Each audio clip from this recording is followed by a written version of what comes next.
नमस्कार साथियों, मेरा नाम है एस एन भारती और आपका स्वागत है करंट अफेयर्स के नए सेगमेंट में। और आज तारीख हो जाती है 2 जून 2025। हम लोग 2 जून 2025 से जितने भी करंट अफेयर्स के महत्वपूर्ण क्वेश्चन बन सकते हैं उस सभी पर डिस्कस करेंगे। पीडीएफ आप हमारे टेलीग्राम चैनल से डाउनलोड कर सकते हैं, जिसका लिंक मैंने इस वीडियो के डिस्क्रिप्शन बॉक्स में दे दिया है।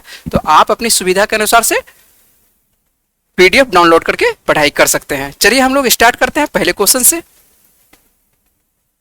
और पहला क्वेश्चन है, हाल ही में एक दिवस मनाया गया है और यह दिवस है विश्व दुग्ध दिवस। तो विश्व दुग्ध दिवस जो है प्रतिवर्ष कब मनाया जाता है? यह प्रतिवर्ष जो है 1 जून को मनाया जाता है। ध्यान रखेंगे, विश्व दुग्ध दिवस जो है प्रतिवर्ष कब मनाया जाता है? तो 1 जून को मनाया जाता है। और यह दिवस जो है संयुक्त राष्ट्र के खाद्य और कृषि संगठन द्वारा वैश्विक भोजन के रूप में जो है दूध के महत्व को मान्यता देने के लिए स्थापित एक अंतर्राष्ट्रीय दिवस है। और 2001 से, ध्यान रखेंगे, 2001 से जो है प्रत्येक वर्ष 1 जून को यह मनाया जाता है। और इस दिन का उद्देश्य क्या है? तो उद्देश्य जो देखते हैं तो उद्देश्य है डेयरी क्षेत्र से जुड़ी गतिविधियों की ओर जो है ध्यान आकर्षित करने का अवसर प्रदान करना। तो आप लोगों को याद रखना है, सीधा याद रखना है कि विश्व दुग्ध दिवस जो है प्रतिवर्ष कब मनाया जाता है? तो यह जो है 1 जून को मनाया जाता है। और दुग्ध जो है सर्वोत्तम आहार के अंतर्गत आता है। तो आप लोगों को याद रखना है दूध में क्या करते हैं, विटामिन सी छोड़कर जो है लगभग आपको सारे विटामिन कह सकते हैं और खनिज तत्व आपको इसमें प्राप्त होते हैं। तो आइए हम लोग चलते हैं अगले प्रश्न पर। और नेक्स्ट क्वेश्चन है, कौन सा शहर 2026, ध्यान रखेंगे कब का है, बात कर रहा है 2026 का।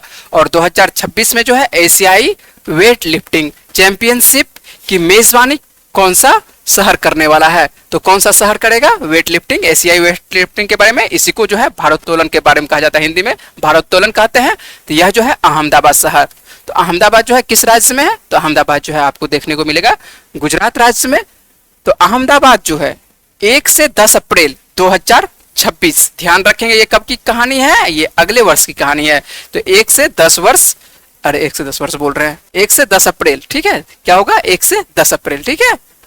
1 से 10 अप्रैल 2026 जो है एशियाई भारोत्तोलन चैंपियनशिप की जो है मेजबानी के लिए चुना गया है, ठीक है। और हालांकि यह जो है गांधीनगर को जो है पहले चुना गया था। किस शहर को पहले चुना गया था? तो पहले जो है आपको ध्यान रखना है कि इसको गांधीनगर को चुना गया था, लेकिन बाद में जो है दूसरा स्थान रखा गया। और दूसरा स्थान किसको बदल दिया गया? तो अहमदाबाद को। दोनों जो है एक ही राज्य में है लेकिन इसको बदल दिया गया है। तो बदलने का जो है इसको क्यों बदला गया? तो ये जो है बेहतर खेल बुनियादी ढांचे और खेल स्थल के रूप में बढ़ती प्रमुखता के कारण जो है आयोजन का स्थल अहमदाबाद में स्थानांतरित कर दिया गया है। आप लोगों को बता दें कि अहमदाबाद जो है अगस्त 2026 में राष्ट्रमंडल वेट लिफ्टिंग चैंपियनशिप की मेजबानी भी करेगा। और 2000 देखते हैं तो 2036 ओलंपिक और 2030 में राष्ट्रमंडल खेलों का जो प्रमुख कह सकते हैं कि वैश्विक आयोजन होने वाला है, वह भी आप कह सकते हैं कि आपको यहीं पर होने वाला है। आप कह सकते हैं कि 2036 जो है आपको आधिकारिक तौर पर तो अभी घोषणा नहीं हुई, लेकिन भारत ऐसा मांग कर रहा है कि 2036 का ओलंपिक का जो मेजबानी है किसको मिलना चाहिए? भारत को मिलना चाहिए। तो 2036 की कहानी अभी बहुत लंबे समय है, लेकिन अभी तक ये आधिकारिक घोषणा नहीं है, लेकिन भारत के द्वारा मांग है कि भारत को क्या होना चाहिए कि 2036 का ओलंपिक की मेजबानी जो है भारत को मिलना चाहिए। यदि भारत को ओलंपिक की मेजबानी मिलती है तो आपको जो देखने को मिलेगा, आपको गुजरात में ही ओलंपिक देखने को मिलेगा, ठीक है। तो आपको ध्यान रखना है। और वेट लिफ्टिंग आप समझ रहे हैं ये किस इस तरह से आपको जो है वेट उठाया जाता है, ठीक है। तो जो जितना वेट उठाएगा वो उसमें विजेता हासिल होती है, विजेता उसको प्राप्त घोषणा किया जाता है। चलते हैं अगले प्रश्न पर बात करते हैं। हाल ही में किस देश ने जो है 2025 में अंतर्राष्ट्रीय पर्यटकों के आगमन में जो है 1 मिलियन का आंकड़ा पार कर लिया है? क्वेश्चन क्या है कि 2025 में ऐसा कौन सा देश है जो कि पर्यटकों के क्षेत्र में जो कह सकते हैं कि 1 मिलियन का आंकड़ा पार कर लिया है? तो यह देश है, छोटा सा देश है, और वह देश है श्रीलंका। श्रीलंका आपको देखने में छोटा सा लगेगा ज्योग्राफिकल क्षेत्रफल के हिसाब से देखिएगा तो, लेकिन यह जो है 1 जनवरी से जो कह सकते हैं कि 1 जनवरी 2025 से लेकर 25 मई 2025 तक के बीच में जो है 1 मिलियन से अधिक अंतर्राष्ट्रीय कह सकते हैं कि पर्यटक यहाँ पर आ चुके हैं। तो यह जो है इस देश के लिए पर्यटन जो आपको श्रीलंका दिखाई पड़ता है, यह पर्यटन के क्षेत्र के लिए जाना जाता है। और पर्यटन यहाँ पर बहुत सारे व्यक्ति आते हैं और नाम आता है श्रीलंका का। तो श्रीलंका के बारे में जल्दी से बता दीजिए, श्रीलंका की राजधानी क्या है? तो श्रीलंका की राजधानी जो आपको है क्या है, जयवर्धनपुर कोट्टी है जो कि विधायी राजधानी है। दूसरी राजधानी जो आपको दिखाई पड़ रही है क्या है, कोलंबो राजधानी है। तो श्रीलंका की आपको दो राजधानी दिखाई पड़ेगी। तो श्रीलंका की आपको कितनी राजधानी दिखाई पड़ती है, तो श्रीलंका की आपको दो राजधानी दिखाई पड़ती है। पहली राजधानी आपको दिखाई पड़ती है जयवर्धनपुर कोट्टी जो कि क्या है, विधायी राजधानी है, ध्यान रखेंगे। और दूसरी राजधानी जो आपको है, जो आप लोग बचपन से पढ़ते आ रहे हैं, कोलंबो। कोलंबो जो है आपको कार्यकारी और न्यायिक राजधानी है। और यदि यहाँ की मुद्रा के बारे में बात करते हैं तो यहाँ पर भी कौन सी मुद्रा चलती है, यहाँ पर जो आपको चलती है रुपया ही चलता है। क्या चलता है, रुपया ही मुद्रा चलता है। और श्रीलंका के राष्ट्रपति के बारे में बात करते हैं कि श्रीलंका के वर्तमान में राष्ट्रपति कौन है, तो श्रीलंका के जो राष्ट्रपति हैं अनुराग कुमार दिसानायके है। कौन है, अनुराग कुमार दिसानायके हैं। और प्रधानमंत्री की बात करते हैं, प्रधानमंत्री कौन है, हरिनी अमरसूरिया है। तो आपको जो है प्रधानमंत्री हरिनी अमरसूरिया दिखाई पड़ेंगे, जबकि राष्ट्रपति कौन दिखाई पड़ते हैं, राष्ट्रपति आपको पड़ोसी देश है, तो पड़ोसी देश है हम लोगों का, तो इसको राष्ट्रपति प्रधानमंत्री भी आपको याद रखना है। रुपया क्या चलती है, राजधानी क्या है, ये आप लोगों को याद रहना चाहिए श्रीलंका में। और श्रीलंका जो है पर्यटक के लिए जाना जाता है ना। यहाँ पर जो है हिंदू धर्म के व्यक्ति भी बहुत ज्यादा जाते हैं घूमने के लिए। क्यों जाते हैं आप लोग को पता है कि पौराणिक कथा आप लोग पढ़ते होंगे, कब से ये जुड़ी हुई है, रामायण से भी जुड़ा हुआ है, इसका आपको श्रीलंका देखने को मिलता है ना। चलिए अगले प्रश्न पर बात करते हैं। और अगला प्रश्न हम लोगों के सामने में भारत के साथ संयुक्त सैन्य अभ्यास, और अभ्यास कौन सा है, नोमैडिक। क्या नाम है अभ्यास का, नोमैडिक एलिफेंट। और यह जो है 2025 का यदि संस्करण देखते हैं कि अभ्यास नोमैडिक एलिफेंट जो है अभ्यास किन दो देशों के बीच में किया जाता है, तो भारत और किन देशों के बीच में, तो मंगोलिया के बीच में किया जाता है। आप लोगों को सीधा प्रश्न किया जाएगा कि नोमैडिक एलिफेंट अभ्यास जो है किन दो देशों के बीच होता है, तो आपको भारत और मंगोलिया के बीच में होता है। और ये दोनों जो है संयुक्त सैन्य अभ्यास है। तो संयुक्त सैन्य अभ्यास जो है नोमैडिक एलिफेंट आपको 2025 का संस्करण कहां पर किया जा रहा है, तो मंगोलिया की राजधानी क्या है, तो मंगोलिया की राजधानी आपको उलान बटोर है। तो मंगोलिया की राजधानी उलान बटोर में इसका आयोजन किया जा रहा है। और यह जो है भारत और मंगोलिया के बीच द्विपक्षीय क्या है, सहयोग का यह 17वां संस्करण है। ठीक है, तो यह आपको 17वां संस्करण देखने को मिलता है, जिसका उद्देश्य क्या है, ये क्यों नोमैडिक एलिफेंट का संस्करण किया जाता है, जिसका उद्देश्य है सैन्य सहयोग को मजबूत करना। क्या है, सैन्य सहयोग को मजबूत करना और सामरिक तालमेल को बढ़ाना। भारतीय सेना की टुकड़ी देखते हैं तो मुख्य रूप से जो है अरुणाचल स्काउट्स और मंगोलियाई सशस्त्र बलों के बीच जो है 150 विशेष बल जो है कर्मियों इसके साथ प्रशिक्षण ले रहे हैं। तो आपको याद रखना है, सीधा याद रखना है, क्या याद रखना है कि नोमैडिक जो है किन देशों के बीच में होती है, तो भारत और मंगोलिया के बीच में। और मंगोलिया का जैसे ही नाम आता है तो मंगोलिया की राजधानी आपको पता ही चुके हैं क्या है, उलान बटोर है। और यदि मुद्रा की बात करते हैं तो यहाँ पर मुद्रा कौन सी चलती है, तुगरिक मुद्रा चलती है। उम्मीद है कि याद होगा ये सब। चलिए अगले प्रश्न पर बात करते हैं। अगला प्रश्न हम लोग देख लेते हैं कि पांचवा प्रश्न क्या है। पांचवा हम लोगों का प्रश्न है छोटे फल। और छोटे फल जो कह सकते हैं कि किसानों की मदद के उद्देश्य से कश्मीर की पहली चेरी कार्गो ट्रेन मार्ग क्या है। और देखेंगे ये प्रश्न है आप लोगों को, आप लोग किसी तरह से पढ़ सकते हैं, इसको ज्योग्राफी से भी जोड़ सकते हैं, है ना, आप इसको कृषि से भी जोड़ सकते हैं। और यह प्रश्न आपको देखने को मिल रहा है चेरी, कौन सा है, चेरी कार्गो ट्रेन का मार्ग क्या है, तो चेरी कार्गो ट्रेन का मार्ग क्या है, कटरा से मुंबई। इस तरह का भी प्रश्न आपको देखने को मिलता है ना परीक्षा में। तो यह ध्यान रखेंगे कि चेरी कार्गो ट्रेन मार्ग क्या है। आप लोगों को बहुत पढ़े होंगे, आप लोग क्या पढ़े होंगे, रेशम मार्ग क्या है। तो रेशम मार्ग के बारे में हम यहाँ पर नहीं बात करेंगे, यहाँ पर केवल बात करेंगे करंट अफेयर से संबंधित। तो यहाँ पर आपको रखेंगे कौन से प्रश्न पर, तो चेरी कार्गो ट्रेन मार्ग क्या है, तो कटरा से लेके मुंबई तक चलती है ना। कटरा से मुंबई तक जो है पहली चेरी कार्गो ट्रेन का शुभारंभ कश्मीर के कृषि लॉजिस्टिक्स में जो है एक परिवर्तनकारी विकास को दर्शाता है। और क्या है, तो चेरी क्या है, एक बहुत ही जल्दी खराब होने वाला फसल है। क्या है, ये बहुत जल्द खराब हो जाती है और इसीलिए जो है इसको समय पर और किफायती परिवहन इसके लिए महत्वपूर्ण हो जाता है। पहले केवल ये जो है बड़े उत्पादक की जो है हवाई से जो है इसका ढुलाई किया जाता था। ठीक है, हवाई से इसका यात्रा किया जाता था, लेकिन यह जो है कह सकते हैं आपको इसीलिए जो है दूसरे क्षेत्रों में ये देखने को मिलेगा, क्या मिलेगा, जब हवाई से इसका माल ढुलाई होगी तो खास करके ये क्या हो जाती है, महंगे हो जाता है ना। तो महंगे दिखाई पड़ते हैं चेरी। लेकिन यदि क्या कहते हैं, यदि ट्रेन से इसका परिवहन किया जाएगा तो क्या हो जाएगा, थोड़ा सा दूसरे क्षेत्रों में ये सस्ता हो जाएगा, जिससे कई छोटे पैमाने पर कह सकते हैं कि किसान आकर्षक बाजारों से जो वंचित रह जाते थे। यदि मान के चलिए हवाई से भेजा जाता तो यह भी कह सकते हैं कि जो छोटे छोटे किसान है इसको भेज नहीं पाते थे, तो उनका फसल एक तरह से उनको उचित दाम नहीं मिल पाता था, है ना। यह नई ट्रेन सेवा जो है इसमें देखिएगा तो नई ट्रेन सेवा में क्या रहेगा, रेफ्रिजरेटेड रहेगा। जो रेफ्रिजरेटेड वैन रहेगी जो कि ठंडे उसको क्या कर सकता है कि ठंडे में रखेगा, है ना, कि जिससे कि फल क्या हो जाएगा, खराब नहीं होगा। 30 घंटे से भी कम समय में क्या सकते हैं यात्रा पूरी करती है और एक किफायती और कुशल समाधान प्रदान करेगी, है ना। तो ध्यान रखेंगे आपको कि चेरी कार्गो ट्रेन मार्ग क्या है, तो ये आपको कटरा से कहां तक, मुंबई पर। चेरी फसल आप चेरी आपको देखे होंगे, चेरी फल के रूप में हम लोग देखते हैं, इसको खाया जाता है। और ये जो फल आपको दिखाई पड़ रहा है, बहुत सुंदर सा प्यारा सा फल दिखाई पड़ रहा है, इसी को क्या बोलते हैं, चेरी बोलते हैं। इसको लेकिन अलग अलग क्षेत्रों में अलग अलग नामों से जाना जाता है। आप लोग जो है, हो सकता है कि आप लोग किस नाम से जानते हैं ये तो नहीं मालूम है, लेकिन इसको जो है अलग अलग नामों से जानते हैं। आप जानते हैं इस बात पर, नहीं देखे हैं? चलिए कोई बात नहीं है, आइए हम नाम सुनते हैं और आपको नाम बताते हैं कि इस फसल को किस क्षेत्रों में किन किन नामों से जाना जाता है। आइए देखते हैं हम लोग। चेरी को जो है कश्मीरी में जो मान के चलिए कि यहाँ पर कह सकते हैं कि चेरी कश्मीरी में जो है इसको गिलास भी कहा जाता है। क्या कहा जाता है? गिलास फसल के रूप भी कहा जाता है। लेकिन कश्मीर में जो है इसको कह सकते हैं कि चेरी ही कहा जाता है, यानी तो गिलास भी। लोकल आवाज में इसको लोकल क्षेत्रों में कह सकते हैं कि गिलास कहा जाता है। कहां पर? यदि पूछे कि चेरी को कश्मीरी क्षेत्रों में क्या कहा जाता है, तो गिलास कहा जाता है। आते हैं दिल्ली के क्षेत्रों में, दिल्ली में आपको देखने को मिलेगा। और दिल्ली में यदि आते हैं तो दिल्ली में जो है इसको दो नाम, आलू बालू कहा जाता है। क्या बोला जाता है? आलू बालू या आलू बुखारा कहा जाता है ना। लोकल भाषा में वैसे इसका शुद्ध नाम आलू बालू होता है, लेकिन वहां पर देखिएगा जो वो जो फल सब जो बेचने वाला है इसको क्या नाम से पुकारता है? आलू बुखारा के नाम से, है ना। ये जो फल आपको दिखाई पड़ रहा है, जो चेरी दिखाई पड़ रहा है, एक बार फिर से देख लीजिए, इसको क्या बुलाता है? दिल्ली में आलू बुखारा के नाम से इसको जाना जाता है। ये प्रसिद्ध है ना, देखने को आपको मिला होगा, है ना। नेपाली और कह सकते हैं कुमायूनी के क्षेत्र में इसको कह सकते हैं, इसको क्या बोलता है? पेयू बोला जाता है। अलग अलग क्षेत्रों में अलग अलग नाम बोला जाता है, इसका ध्यान रखेंगे कि पेयू बोला जाता है। यदि अंग्रेजी की बात करें तो अंग्रेजी में एक ही नाम बोला जाता है, कहीं पर भी अंग्रेजी में क्या बोला जाता है? एक ही नाम। और जो नाम है चेरी, क्या नाम है? इसको चेरी बोला जाता है। अंग्रेजी में चेरी बोला जाता है, इसलिए क्या कहते हैं, इसको सभी जगह चेरी ही कहा जाता है ना। लेकिन अलग अलग क्षेत्रों में अलग अलग नाम से आपको बता ही रहे कि अलग अलग क्षेत्रों में अलग अलग नाम से जाना जाता है। पंजाबी और उर्दू में देखते हैं तो इसको क्या होता है? पंजाबी और उर्दू में इसे कहा जाता है शाहदाना के नाम से जाना जाता है ना। पंजाब के क्षेत्र में या देखते हैं तो इसको उर्दू भाषा में देखते हैं तो किस नाम से जाना जाता है? या शाहदाना के नाम से जाना जाता है। अरबी भाषा की यदि बात करते हैं तो अरबी में इसे क्या कहता है? कर्ज कहा जाता है। क्या कहा जाता है? कर्ज कहा जाता है। यदि चीनी भाषा में बोल लेते हैं तो चीनी भाषा में इसे क्या कहता है? इंग ताऊ कहा जाता है, इंग ताऊ बोला जाता है। तो अलग अलग क्षेत्रों में इस फसल को जो है अलग अलग नामों से जाना जाता है, लेकिन अंग्रेजी में जो है सभी जगह यह एक ही नाम से जाना जाएगा। किस नाम से जाना जाएगा? केवल चेरी के नाम से जाना जाएगा। तो चेरी आपको महत्वपूर्ण फल है ना। इसमें जो है बहुत सारे विटामिन, खनिज, लवण पाए जाते हैं। और आपको ये ध्यान रखना है कि बहुत जल्द क्या हो जाती है?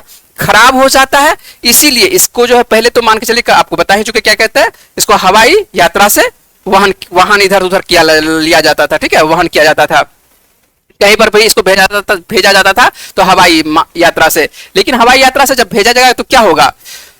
जब कहीं पर मान के दूसरे क्षेत्रों में इसको बेचा जाएगा तो स्वाभाविक बात है कि इसमें जब खर्च ज्यादा हो जाता है तो ये महंगा हो जाता है। और जब महंगा हो जाएगा तो आसानी से एक तो है कि मार्केट में सभी जगह अवेलेबल नहीं हो पाएगा। जब सस्ता होगा तो सभी जगह अवेलेबल भी होगा। वैसे बड़े क्षेत्रों में इसलिए आप कह सकते हैं कि नहीं देखे होंगे कि छोटे क्षेत्रों में ये जो है कोई खरीदता नहीं है, महंगा होने की वजह से कोई खरीदता नहीं है। लेकिन बड़े शहरों में जो है आपको देखने को ये अवश्य मिल जाएगा ये फल। चलिए उम्मीद है कि आप समझ चुके होंगे बात को, है ना। ध्यान रखेंगे इस प्रश्न को। आगे चलते हैं हम लोग। अगला प्रश्न क्या है देखेंगे। उस ऑपरेशन का नाम क्या है जिसके, देखिए ऑपरेशन आ रहा है, हाल फिलहाल में बहुत सारा ऑपरेशन हुआ है, आप लोगों को सभी ऑपरेशन करवा रहे हैं, तो ध्यान रखेंगे ऑपरेशन का नाम क्या है जिसके तहत कह सकते हैं कि सीबीआई ने एक अंतरराष्ट्रीय साइबर अपराध सिंडिकेट के 6 सदस्यों को क्या करता है? गिरफ्तार करता है। और यह ऑपरेशन का नाम क्या है? ऑपरेशन चक्र है। उम्मीद है आप लोग समझ रहे हैं। आप लोग सिर्फ एक ही ऑपरेशन याद आप लोगों को रहेगा, ठीक है। ऑपरेशन कौन सा? सिंदूर, है ना। लेकिन ऑपरेशन सिंदूर नहीं पूछेगा, पूछेगा क्या है? ऑपरेशन चक्र। और ऑपरेशन आपको बहुत सारा ऑपरेशन करवा चुके हैं ना। ऑपरेशन चक्र जो है, ऑपरेशन चक्र 5 इसका नाम रखा गया। ये क्या है? आपको सीबीआई के द्वारा क्या है? एक विशिष्ट पहल है जिसका उद्देश्य यदि देखते हैं तो उद्देश्य क्या है? अंतरराष्ट्रीय तकनीकी सहायता से जो है घोटालों, डिजिटल गिरफ्तारियों और विभिन्न वित्तीय धोखाधड़ी में शामिल परिष्कृत साइबर अपराध सिंडिकेट को क्या करना है? लक्षित करना है। इस ऑपरेशन के कारण जो है साइबर अपराध सिंडिकेट के 6 सदस्यों को क्या किया जाता है? गिरफ्तारी होती है। और भारतीय साइबर अपराध समन्वय केंद्र और साइबर सुरक्षा केंद्र जैसे सहायक संस्थानों के साथ जो है ऑपरेशन चक्र 5 सहित समन्वित उपायों के माध्यम से जो है साइबर अपराध से क्या होती है? ये निपटने के लिए भारतीय अधिकारियों के द्वारा जो है किए गए सक्रिय प्रयासों को उजागर करता है। उम्मीद है आप समझ रहे इस बात को। चलते हैं अगले प्रश्न पर।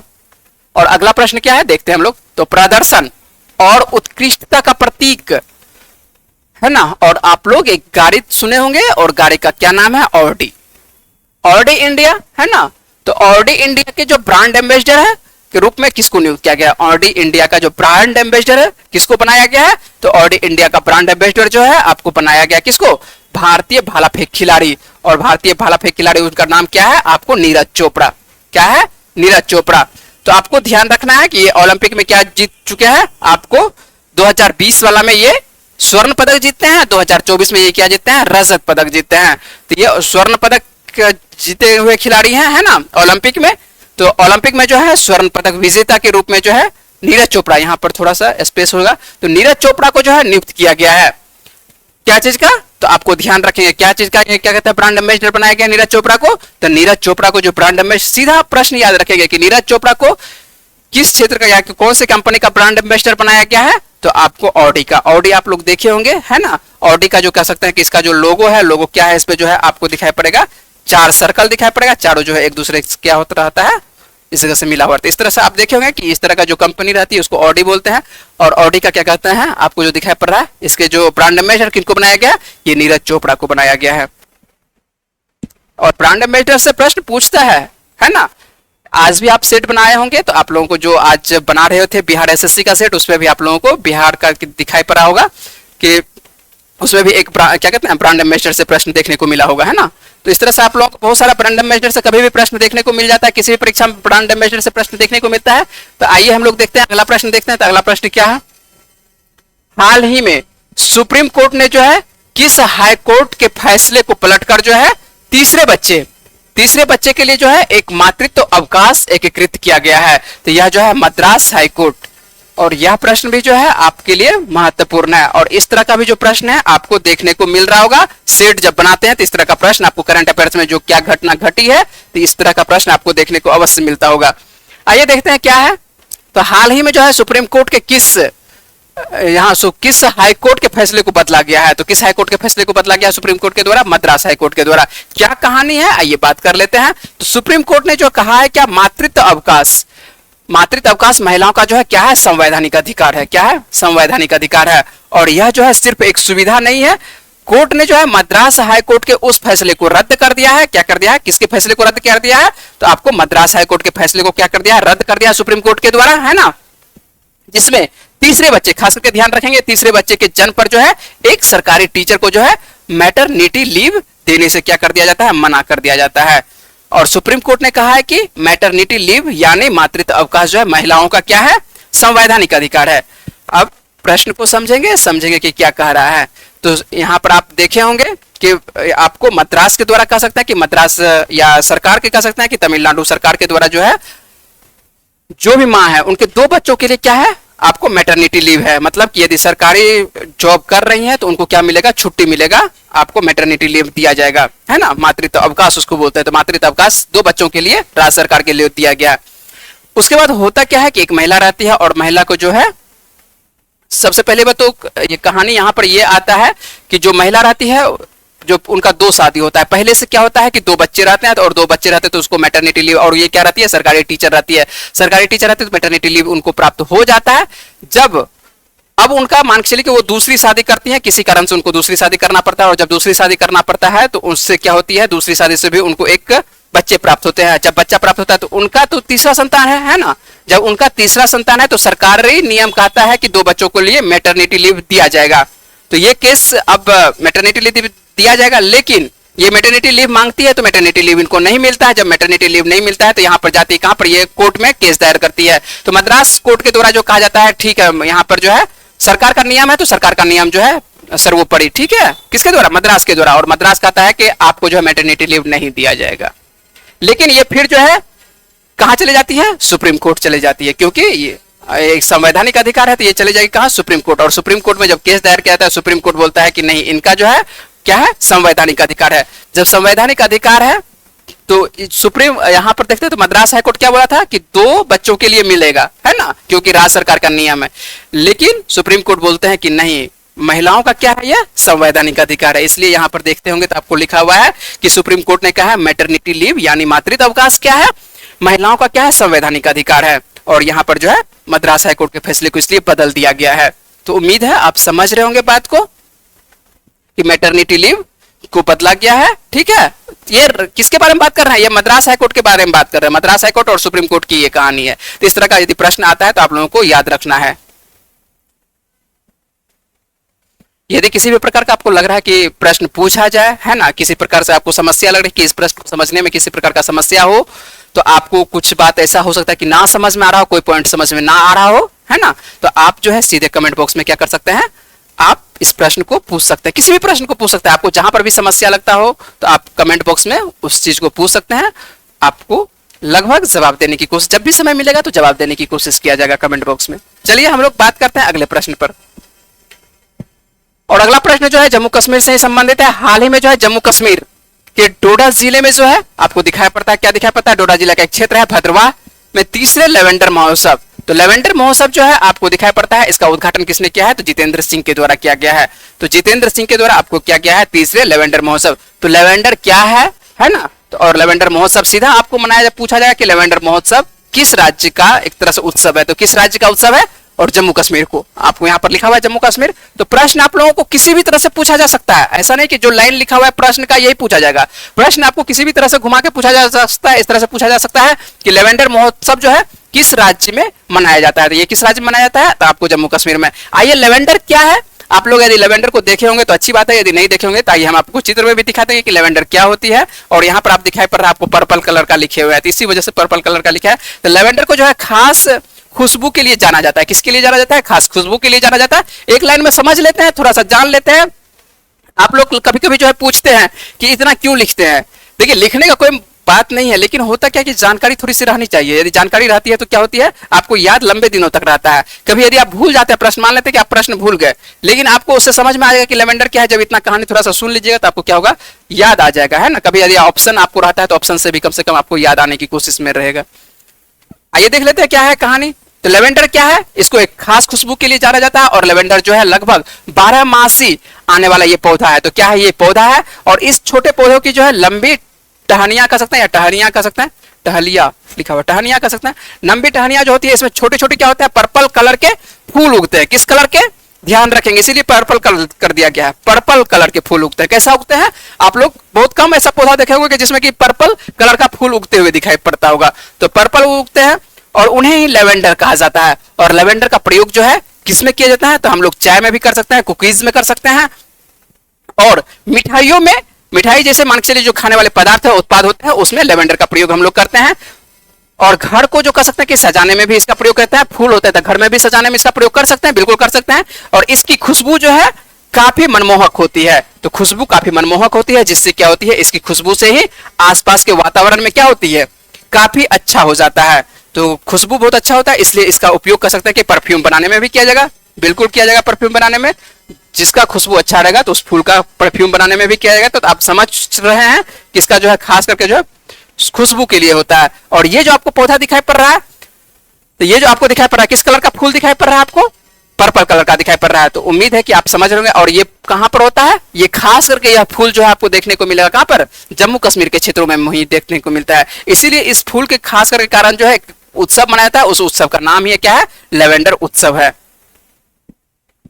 चलिए अगले प्रश्न पर बात करते हैं। हाल ही में जो है 72वां मिस वर्ल्ड प्रतियोगिता आप लोग को कल प्रश्न करवा चुके हैं, विस्तार से करवा चुके हैं। यदि आप वीडियो नहीं देखे हैं तो आप कल मिस वर्ल्ड का वीडियो जाके देख सकते हैं, उसमें पूरी तरह से कहानी किए हुए मिस वर्ल्ड के बारे में। लेकिन वहां से संबंधित एक और प्रश्न है, देखिए क्या प्रश्न है। तो 72वां मिस वर्ल्ड फेस्टिवल जो है, और इसमें जो है आपको पूछा जा रहा है कि किसे ह्यूमैनिटेरियन अवार्ड से सम्मानित किया गया है। तो ह्यूमैनिटेरियन मतलब कि मानवता के वजह से किसको सम्मानित किया गया है, मानवतावाद कह सकते हैं कि सोनू सूद को। सोनू सूद को यह पुरस्कार क्यों दिया गया है, तो ये जो है देखना है, मिस वर्ल्ड क्या है, फेस्टिवल में जो है ह्यूमैनिटेरियन है, ठीक है, मैं कह सकते हैं कि मानवता, कह सकते हैं कि मानवता के लिए वजह से जो है किसको पुरस्कार किया गया है, तो ये जो है आपको मानवतावादी कह सकते हैं, किसको, सोनू सूद को दिया गया है। क्यों दिया गया है, आइए बात करते हैं। तो 72वां मिस वर्ल्ड फेस्टिवल जो है भारत के जाने माने जो अभिनेता है, कौन, सोनू सूद को बड़ा सम्मान से क्या है, दिया गया है। और सोनू सूद को जो है लोगों की मदद करने के लिए जो है ह्यूमैनिटेरियन अवार्ड से सम्मानित किया गया है, ठीक है। क्यों, लोगों की मदद करने के लिए। आप लोग इनको देखे होंगे, कब देखे होंगे, कोविड-19 के दौरान जो है ये काफी प्रचलित होते हैं। कोविड-19 के दौरान देखे होंगे कि ये लोगों को क्या करते हैं, मदद करते हैं। जो लोग कहीं पर फंसे हुए रहते हैं उनको क्या करते हैं, ये क्या करते हैं, उनको मदद करते हैं, घर पहुंचाने में ये काफी मदद करते हैं।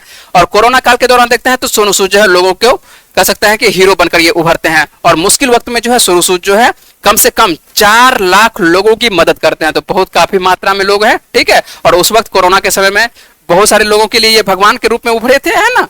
तो कह सकते हैं कि उस वक्त ये हीरो बनकर निकलते हैं, और इसी वजह से जो है इसको ह्यूमैनिटेरियन अवार्ड से सम्मानित किया जाता है 72वां मिस वर्ल्ड फेस्टिवल में, है ना। और किसको दिया गया है 72वां मिस वर्ल्ड, आप लोग आज का प्रश्न है उसमें आप जवाब देने की कोशिश करिएगा। चलिए हम लोग इस प्रश्न पर रहते हैं। और ये जो अभिनेता आपको दिखाई पड़ रहे हैं यही है सोनू सूद है। फिल्म में भले ही निगेटिव रोल में रहते हैं लेकिन मानव क्या है, मानवतावादी, ये बहुत अच्छे व्यक्ति हैं। तो इस वजह से जो है इनको ये पुरस्कार दिया गया है ना।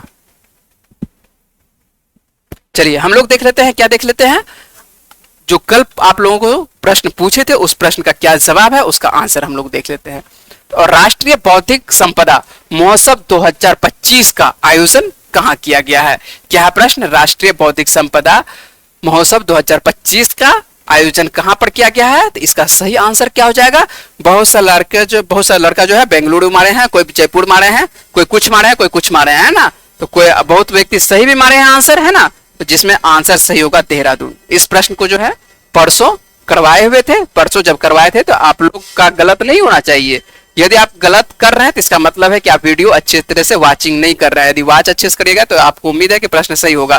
तो आपको ध्यान रखना है कि राष्ट्रीय बौद्धिक संपदा महोत्सव 2025 का आयोजन कहां पर किया गया है? इसका आयोजन देहरादून में किया गया है।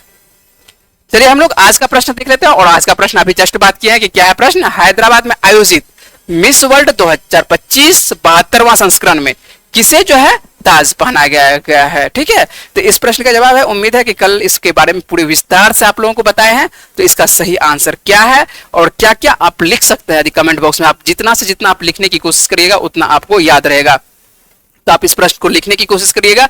आप देखिए कि क्या क्या आप लिख सकते हैं इस प्रश्न के बारे में। आपको मैंने इसके बारे में बहुत सारे विस्तार से इसकी कहानी किए थे, है ना। तो जो मिस वर्ल्ड है इसके बारे में आपको विस्तार से कहानी बताए थे। जब विस्तार से कहानी बताए थे तो उम्मीद है कि आप लोगों को याद आना चाहिए। और लिखने की कोशिश कीजिएगा, आंसर देने की कोशिश कीजिएगा। चलिए मिलते हैं आप लोगों से, क्या मिलेंगे अगले वीडियो में। यदि आप लोगों को वीडियो अच्छे लगेगा, ठीक है, यदि मान लेते हैं कि वीडियो लगता है कि हाँ सही है, आपके लिए फायदेमंद है, तो वीडियो यदि अच्छा लगेगा तो आपको लोग क्या करना है, वीडियो को लाइक करना है, सब्सक्राइब करना है, और अपने दोस्तों के साथ क्या करना है, थोड़ा सा शेयर कर देना है। जब शेयर करेगा तो क्या होगा, थोड़ा सा हम लोगों को भी मनोबल बनता है कि हाँ चलिए इसकी सही जगह पर वीडियो मिल रहा है। चलिए उसके बाद मिलते हैं, शेयर करने की कोशिश करेगा। मिलते हैं आप लोगों से अगले वीडियो में, तब तक के लिए अपना ख्याल रखिएगा, पढ़ते रहिए, वीडियो में बने रहने के लिए बहुत बहुत शुक्रिया, धन्यवाद।